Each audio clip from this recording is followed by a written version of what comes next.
فرشتے لکھتے ہیں نا، یہ فرشتوں کا قلم چلتا رہتا ہے۔ آپ اگر اچھائی کرتے ہیں تو آپ کی اچھائی لکھتے ہیں، آپ اگر برائی کرتے ہیں تو آپ کی برائی لکھتے ہیں۔ کیوں نہ آپ نیک بن جائیں، اللہ کی بارگاہ میں آ جائیں۔ آپ اٹھیں تو اللہ کا ذکر کریں، آپ لیٹیں، آپ بیٹھیں، آپ کھائیں، آپ چلیں، اللہ کا ذکر کریں۔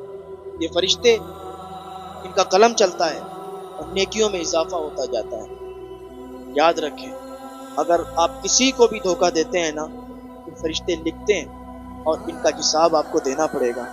اللہ تعالی ہم سب کو نیک عمل کی توفیق عطا فرمائے۔ آ جائیں اللہ کی بارگاہ میں، اللہ ایک آنسو سے معاف فرما دیتا ہے۔ اگر آپ سچی توبہ کرتے ہیں اور اللہ رب العزت کی بارگاہ میں گڑ گڑا کے رو کے دعا کرتے ہیں، اپنے گناہوں کی معافی طلب کرتے ہیں، تو اللہ تعالیٰ ایسے ہی معاف فرما دیتا ہے جیسے بندے نے کبھی گناہ نہیں کیا۔ اللہ تو ایسا معاف فرمانے والا۔ میں بات کر رہا تھا ایک کسان کی، ایک غریب انسان کی۔ وہ بہت زیادہ محنتی تھا، کھیتوں میں کام کرتا تھا۔ اس کی شادی ہوئی، شادی ہونے کے بعد بیوی گھر پہ آ گئی۔ جب بیوی گھر پہ آئی نا، شوہر سے بہت پیار کرتی۔ ہر وقت شوہر جب بھی گھر پہ آتا اچھی باتیں کرتی، شوہر سے بہت محبت کرتی۔ شوہر کو کبھی بھی یہ نہیں لگا کہ اس کی بیوی اس سے نفرت کرتی ہے یا کوئی بھی ایسی ویسی بات۔ ہمیشہ وہ اپنی بیوی کو یہ سمجھتا کہ بہت زیادہ محبت کرتی۔ لیکن اس کی بیوی کا ارادہ، رویہ کچھ اور ہی تھا۔ وہ کسی اور سے محبت کرتی، کسی دوسرے لڑکے سے محبت کرتی تھی۔ شادی ہوئی، اپنے شوہر سے محبت جتاتی تھی، بات بات پر اس سے کہتی تھی کہ میں تم سے بہت محبت کرتی ہوں، یعنی شوہر کے سامنے محبت کا ڈھونگ، اور شوہر کے پیچھے کسی اور لڑکے سے محبت کرتی تھی۔ شوہر کھیت پر جاتا تو کھیت پر دوپہر کو کھانا دینے بھی جاتی تاکہ اسے شک نہ ہو اور اس سے پیسے ایٹتے رہے۔ ایک دن ایسا ہوا کہ شوہر کھیت پر گیا کام کرنے کے لیے، یہ دوپہر کا کھانا دینے کے لیے گئی۔ اس نے کچھ لڑکوں کو، کچھ نوجوانوں کو سیٹ کر لیا کہ تم لوگ اس کے گدھے کو پیڑ کے اوپر چڑھا دینا۔ ایک دیکھ جال بچھا رہی تھی، اور یہ سمجھ میں آپ کو بعد میں آئے گا اس نے جال بچھایا اور کس طریقے سے عقل مندی سے کام لیا۔ جب وہ کھیت پر کام کرنے گیا تھا، اس نے کچھ لڑکوں کو سیٹ کر کے بھیجا، اس کے گدھے کو پیڑ کے اوپر چڑھا دیا۔ اب یہ کھیت پر کھانا دینے کے لیے گئی تو کھانا کھلایا اور کہنے لگی شوہر سے کہ آج تمہارا گدھا جو ہے پیڑ کے اوپر چڑھا ہوا ہے۔ عجیب طریقے کی بات نہیں لگتی؟ تو کہا رے پتہ نہیں کیسے پیڑ پر چڑھ گیا۔ اس نے کہا یہ تو آپ کی کرامت ہوگی کہ آپ نے پیڑ پر چڑھا دیا۔ وہ ہنسا، مسکرایا اور پھر اپنے کام سے لگ گیا۔ اب یہ واپس آ گئی گھر پہ۔ پھر ایک دن دوپہر میں کھانا لے کر گئی، ساتھ میں کچھ مچھلیاں بھی لے گئی۔ مچھلیوں کو اس نے کھیت میں گاڑ دیا اور اپنے شوہر کو کھانا کھلایا۔ کھانا کھلانے کے بعد جب چلی، اس کو تو معلوم ہی تھا کہ کہاں پر مچھلیاں گڑی ہیں، وہیں پر اس نے ٹھوکر ماری۔ جب ٹھوکر ماری نا تو مچھلی نکل کے باہر آئی۔ اپنے شوہر کو چیخ کے آواز دی کہ جلدی آؤ، دیکھو دیکھو یہاں پر تو مچھلی نکل رہی ہے۔ تو تھوڑی اور ٹھوکر ماری، ہاتھ سے اس کو کھودا تو وہاں پر 4-5 مچھلی بڑی بڑی نکل آئیں۔ تو کہا یہ تو بڑی عجیب بات ہے، یہ تو لگتا ہے تمہاری کرامت ہے، تم بہت نیک ہو، بہت اچھے ہو، تم پڑھ پڑھ کے لگتا ہے یہ آپ کرامت کر رہے ہو۔ شوہر پھر خوش ہو گیا اور وہ مچھلی اس نے لی، گھر پہ لے گئی، پکائی جا کے۔ اب اس طریقے سے اس نے ایک جال بنا۔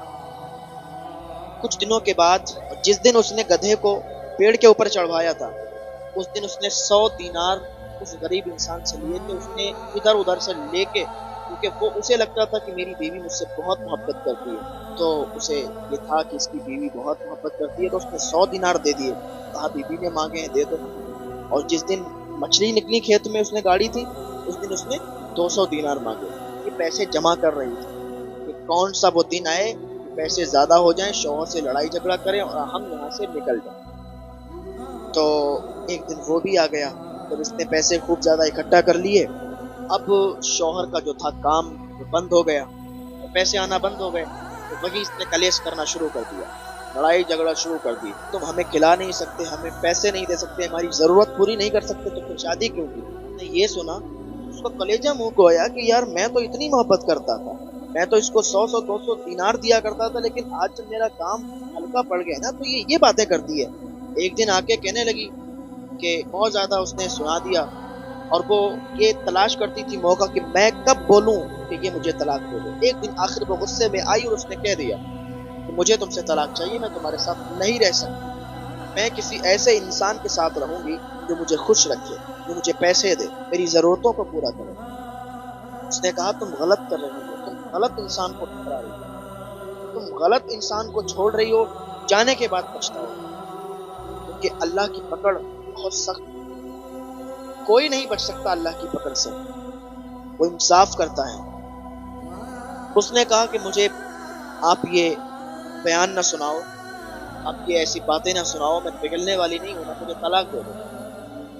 اب یہ فیصلہ قاضی صاحب کے پاس گیا، قاضی سے اس نے شکایت کی، دیکھیے آج میری حالت جب صحیح نہیں ہے تو یہ طلاق مانگتی ہے، میں نے اس کو پیسے دیے تھے، آپ میرے پیسے اس سے دلوا دیجئے، میں نے اس کو 300 دینار دیے تھے، یہ میرے 300 دینار دے دے، میں اس کو طلاق دوں۔ اب عورت نے جب یہ سنا کہ میرے شوہر نے قاضی سے کہہ دیا 300 دینار، اور اس نے یہ بھی بتا دیا کہ یہ دوسرے لڑکے اس کے ساتھ جو ہے شادی کرنا چاہتی ہے، دوسرے لڑکے سے محبت کرتی ہے، اسی کی وجہ سے اس نے مجھے چھوڑا ہے۔ اس نے جب یہ سنا کہ سب کے سامنے میری بے عزتی ہو رہی تھی، رونے لگی، چیخنے لگی کہ دیکھو دیکھو آپ کے سامنے بھی کیسی باتیں کر رہا ہے، اس نے مجھے کوئی دینار نہیں دیا، کبھی نہیں دیے، جھوٹ بول رہا ہے، مجھے پھنسانا چاہتا ہے۔ اس نے کہا یاد کرو جب گدھا پیڑ کے اوپر چڑھ گیا تھا تو میں نے تمہیں 100 دینار نہیں دیے تھے؟ اور کہتی ہے قاضی صاحب دیکھو کیسی احمقانہ بات کر رہا ہے، کیسی بے وقوفوں کی طرح بات کر رہا ہے، آپ نے کبھی سنا ہے کہ گدھا پیڑ پر اڑ کے چڑھ گیا ہو؟ قاضی نے کہا تو نہیں سنا۔ کہا دیکھو تو پھر مجھے پھنسانے کی کوشش کر رہا ہے۔ لڑکے نے کہا جھوٹ کیوں بولتی ہے، وہ دن یاد کر جب کھیت میں مچھلی نکلنی تھی، میں نے تجھے 200 دینار دیے تھے نہیں دیے تھے؟ اس نے کہا قاضی صاحب دیکھو کتنی بے وقوفی والی بات ہے، کیا کھیت میں کبھی مچھلی نکلتی ہے؟ مچھلی تو بھائی پانی میں ہوں گی، تالاب میں ہوں گی، سمندر میں ہوں گی، کھیت کے اندر کب مچھلی نکلنے لگی؟ کہا قاضی صاحب کہ اس کا جال بنا ہوا ہے، کہ مجھے پھنسانے کی اس نے کوشش کی ہے، یہ جھوٹی ہے۔ اس نے قاضی کے سامنے سب ایسی دلیلیں پیش کی کہ قاضی نے بھی کہا کہ ساری غلطی اسی انسان کی ہے۔ کہا اب تم ایسا کرو اسے طلاق دے دو اور تم چلے جاؤ۔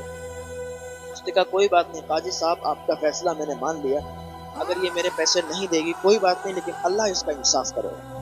میں نے اپنے سارے معاملے کو اللہ پر چھوڑ دیا، اور جو انسان اپنے سارے معاملے کو اللہ پاک پر چھوڑ دیتا ہے پھر اس کا انصاف اللہ کرتا ہے، پھر وہ دن بھی دیکھتا ہے کہ اس پر ایسی تنگی آتی ہے، ایسی مصیبت آتی ہے، لوگ دیکھتے ہیں۔ ہاں اپنے معاملے کو اللہ کے سپرد کر دیا کرو، اپنے آپ فیصلے نہ کیا کرو، اپنا فیصلہ اللہ کی بارگاہ میں چھوڑ دیا کرو۔ اس نے کیا کیا، محنت کی، پیسے کمائے اور ایک دوسری شادی کر لی۔ دوسری شادی کی کچھ دنوں کے بعد ان کے ہاں ایک پھول جیسا بیٹا ہوا، ہنسی خوشی ان کا پریوار چلنے لگا۔ اور جس نے چھوڑا تھا، جس نے طلاق لی تھی اس کی بیوی نے، وہ دوسرے لڑکے کے ساتھ اس نے شادی کی تھی، وہ پیسوں کا لالچی تھا، جب تک اس کے پیسے چلے تب تک تو صحیح رہا معاملہ، جیسے ہی پیسے ختم ہوئے وہ اس کو ٹارچر کرنے لگا، اس کو مارنے لگا اور کہنے لگا کہ مجھے پیسے کما کے دو۔ ایک گھڑی وہ آئی کہ لڑکی نے اس سے بھی طلاق لے لی، اس سے بھی طلاق لے لی تو در بدر بھٹکنے لگی، اس کی حالت اتنی خراب ہو گئی کہ اس انسان کے چوکھٹ پر آ کے گر گئی، اس انسان کے دروازے پر نوکری کرنے کے لیے پریشان تھی کہ مجھے نوکری پر رکھ دو۔ پہلے وہ اس کی بیوی تھی، لیکن آج ایسا وقت آیا تو اس کے دروازے کی نوکری بھی اسے نہیں مل رہی تھی۔ تو کبھی بھی اپنے اوپر گھمنڈ اور غرور نہیں کرنا ہے، اور کبھی بھی دھوکہ نہیں دینا ہے۔ آج شادیاں ہوتی ہیں، آپ نہ جانے کتنے کیس ایسے آتے ہیں، آپ دیکھیں